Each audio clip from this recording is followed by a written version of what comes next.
Hi everybody, thanks for joining us for Northern Ag TV. Well, the Montana Legislature is back to work after the transmittal break. It was a busy first half of the session, but there's still a lot to do. We're going to continue to hear about topics like the Montana Cattle Committee, the Livestock Loss Board, property taxes, the Noxious Weed Trust Fund, and of course the big one for agriculture, water. Recently, I caught up with Nicole Rolf from the Montana Farm Bureau, who said there's a bevy of water bills being discussed right now, but the most contentious of which deals with exempt wells. What exempt well means is it's water that is granted without going through the permitting process. They were first intended to be used for stock water, isolated homes, but over the years have been used more and more for subdivisions.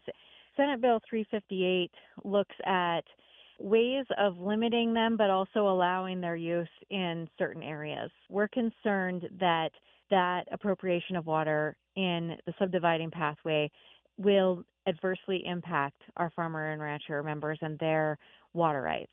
Well, coming up this Tuesday, it's National Ag Day, a nationwide celebration of farmers and ranchers and what they do to feed and clothe the world, as well as support our rural communities. Now, there's events happening all over the place. Myself, I'll be in Riverton at Central Wyoming College, where they've got a big event going on there, an opportunity for folks to come and interact and learn from producers and the role of the agriculture industry. It's an extra special event this year, as it'll be featured as part of the nationally broadcast Ag Rally on RFD TV. The Ag Rally is kind of like the New Year's celebration going around all across the country, so it'll be fun to be there in Riverton. The event runs from 10 to 1 tomorrow, with the live broadcast set for 11. Also coming up on Friday at the Laramie Research and Extension Center, it's the 3rd annual University of Wyoming High Altitude Bull Test and Sale. The program begins at 10 with some presentations on nutritional management and a cattle market update. Then the sale begins at 1 with over 30 PAP and performance tested bulls representing 6 different breeds.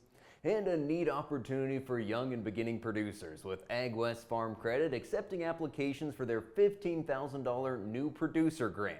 Tristan and Sheridan Hoyer were grant recipients last year, and on our podcast described their experience with operations with their respective families in Conrad and Denton. Tristan describes how they were able to put the grant funds to use. To make the two places work, we figured we needed to run them kind of like one farm instead of 2 different farms. So the best solution we had to that was to try to get rid of some of the redundancy in the equipment. One sprayer can cover both places. We figured we could get a decent enough lowboy and we could haul that equipment back and forth. More information and the application available at agwestfc.com.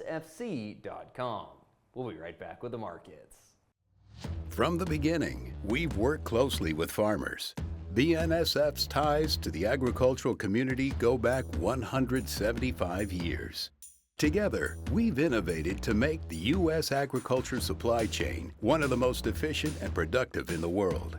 Our strong relationship powers BNSF still today and helps us move the nation like no one else can. At BNSF, we move the nation for you. Talking with someone that you know is stressed out, those are difficult things to approach, but if you're good friends with those people, reach out and say, I'm here to talk to you. We can find somewhere to get some assistance. It's hard to get involved, but at the same time, you want to just say, hey, there is help available. For more tips in dealing with stress in agriculture or for free counseling for egg producers, visit beyondtheweather.com.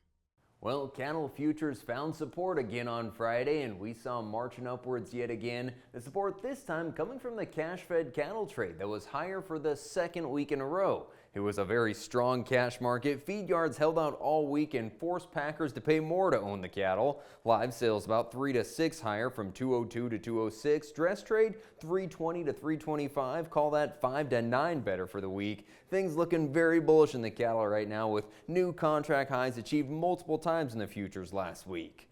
In our local auction markets, feeders in Dickinson and Stockman's Livestock sold higher in a light test. 6-weight steers 325 to 345, 7-weights 292 to 316, and the big 8-weight steers 274 to 282.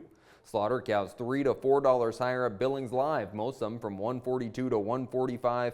Heiferettes $190 up to $259, and a few bulls selling as high as $184.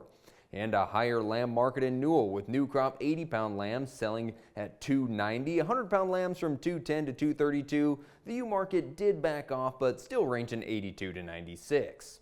And the wheat did find some degree of recovery last week, but there's still miles of ground to make up. Support arrived Thursday after USDA reported stellar U.S. wheat sales from the week before, coming in at the highest weekly total in 7 months, with grain going to Panama, South Korea, and the Philippines. Friday, the wheat market did dip slightly lower, so right now we've got May spring wheat at $601, winter wheat at $586.